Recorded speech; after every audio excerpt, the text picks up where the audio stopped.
नमस्कार. अधिक मास धोंड्याचा महिना आला आहे. तुम्हालाही तुमच्या लेकीचे आणि जावयाचे कौतुक करायचे आहे तर हा व्हिडिओ तुमच्यासाठी आहे. पूर्ण व्हिडिओ नक्की पहा. तर चला कंटिन्यू करूया.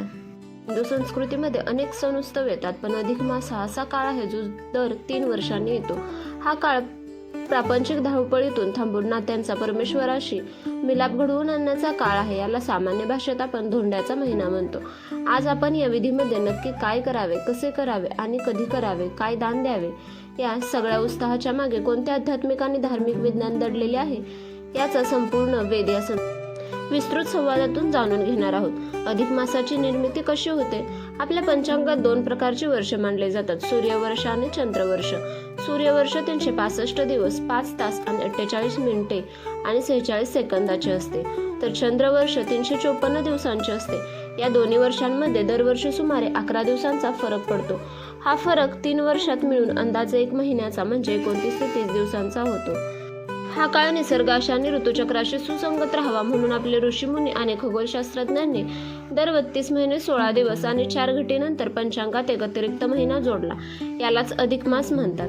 याला मलमास आणि पुरुषोत्तम मास का म्हटले जाते तर सुरुवातीला या महिन्याला मलमास म्हटले गेले, कारण यात सूर्य संक्रांत म्हणजे सूर्याच्या एका राशीतून दुसऱ्या राशीत जाणे होत नव्हते. संक्रांत नसल्यामुळे या महिन्यात कोणतेही व्यावहारिक शुभ कार्य जसे की लग्न, मुंज, गृहप्रवेश वर्ज्य मानले गेले. यामुळे हा महिना उदास झाला आणि भगवान विष्णूकडे गेला.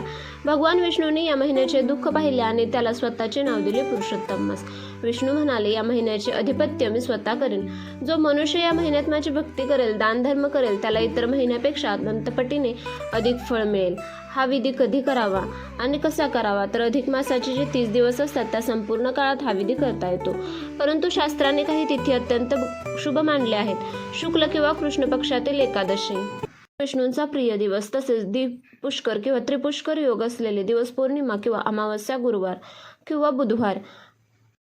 लेक आणि जावयाचे आध्यात्मिक व धार्मिक. आता मुख्य प्रश्न येतो की महिन्यात आपण लेक आणि जावयाला घरी का बोलवतो, त्यांच्यासाठी एवढा मोठा सोहळा का करतो? यामागे 4 प्रमुख आध्यात्मिक कारणे आहेत. ज्या माता विष्णू रूपेन म्हणजे जावई हे विष्णूचे रूप. हिंदू विवाह पद्धतीत जेव्हा सासरची मंडळी कन्येचे दान करतात तेव्हा मंत्र म्हटला जातो, ज्या माता विष्णू रूपेनी दुहिता लक्ष्मी स्वरूपिणी, म्हणजेच मुलगी ही साक्षात लक्ष्मी आहे आणि जावई हा साक्षात भगवान नारायण विष्णू आहे. अधिक मास हा विष्णूचा महिना असल्याने घरात प्रत्यक्ष विष्णूंची पूजा करणे शक्य नसते, म्हणून विष्णूंची पृथ्वीवरील रूप असलेल्या जावयाला घरी आमंत्रित करून त्यांची पूजा केली जाते. तसेच 33 या संख्येचे दिव्य रहस्य. या विधीमध्ये प्रत्येक गोष्ट 33च्या संख्येत दिली जाते. 33 अनारसे, 33 लाडू किंवा 33 दिवे. 33 कोटी देवता.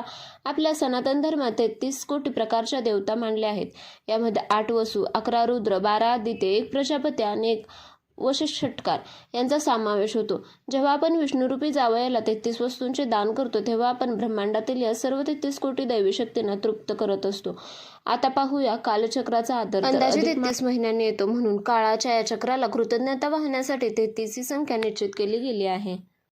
दीपदानाचा महिमा. आद्य पुराणात अधिक मासातील दीपदानाला सर्वोच्च स्थान दिले गेले आहे. अनारशांच्या ताटात सासूबाई पिठाचा, तांब्याचा किंवा चांदीचा दिवा लावतात. हा दिवा जेव्हा जावयाला दिला जातो तेव्हा मुलीचे माहेर आणि सासर या दोन्ही कुळांमधील अज्ञान, दारिद्र्य आणि अंधार दूर होतो. या दीपदानामुळे पितरांना गती मिळते आणि कुटुंबाला दीर्घायुष्य लाभते. अहंकाराचे विसर्जन. आध्यात्मिक प्रगतीची पहिली पायरी म्हणजे अहंकार गळून पडणे.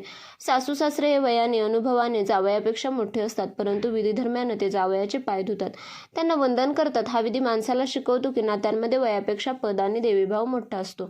यामुळे सासर आणि माहेरचे ऋणानुबंध अत्यंत घट्ट होतात. हा सोहळा व्यवस्थित पार पडण्यासाठी सोहळ्याच्या वेळी तुमची घाई गडबड होऊ नये यासाठी तुम्हाला साहित्य काय लागते हे सांगूया.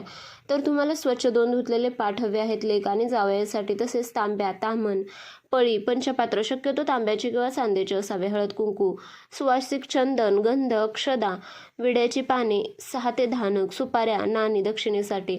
तसेच सुवासिक फुले, तुळशीची पाने, दुर्वा, निरांजन, समई, कापूर, अगरबत्ती आणि शुद्ध तुपाचे पाय धुण्यासाठी पाणी आणि परात. तसेच वाण आणि भेटवस्तूंचे साहित्य तेही काय आपण पाहूया. 33 अनारसे, गुळाचे किंवा खसखस लावलेले अनारसे ठेवण्यासाठी तांब्याचे, पितळेची किंवा चांदीचे मोठे ताट.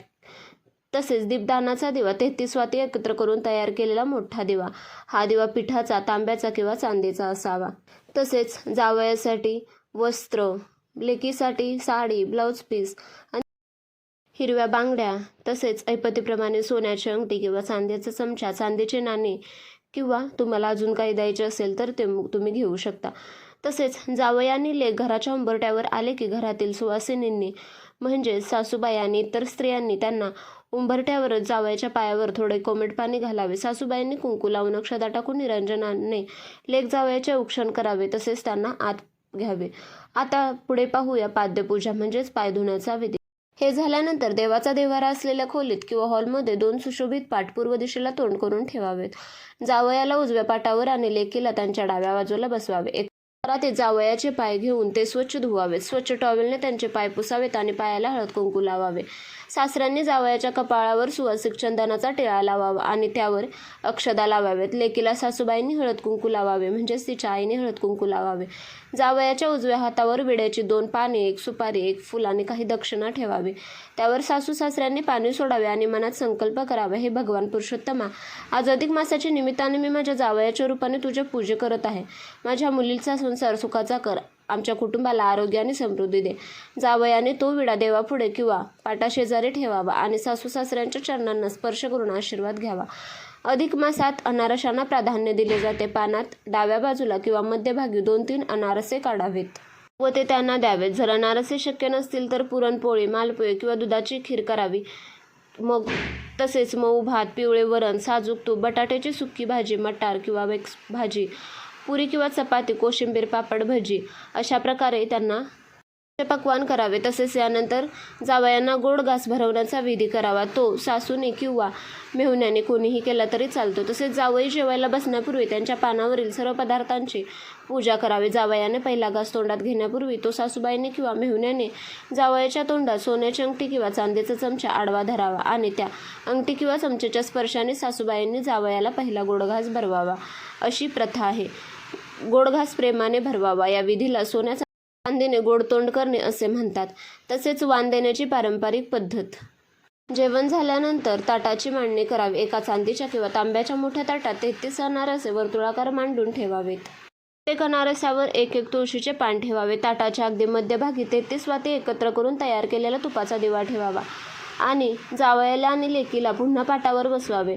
तो 33 वातींचा दिवा प्रज्वलित करावा. सासूबाईंनी ते अनारसे आणि दिव्याचे ताट हातात घ्यावे आणि लेक जावयाला 3 वेळा ओवाळावे. तसेच ओवाळल्यानंतर ते ताट जावयाच्या हातात आदराने द्यावे. सोबत जावयाचा नवीन पोशाख आणि लेकीची साडी, ओटी, ज्याच्यात नारळ, तांदूळ, हळद कुंकू, खारीक, बदाम असेल त्यांच्या हातात द्यावी. जर ऐपत असेल तर सोन्याचे नाणे किंवा अंगठी जावयाच्या बोटात घालावी.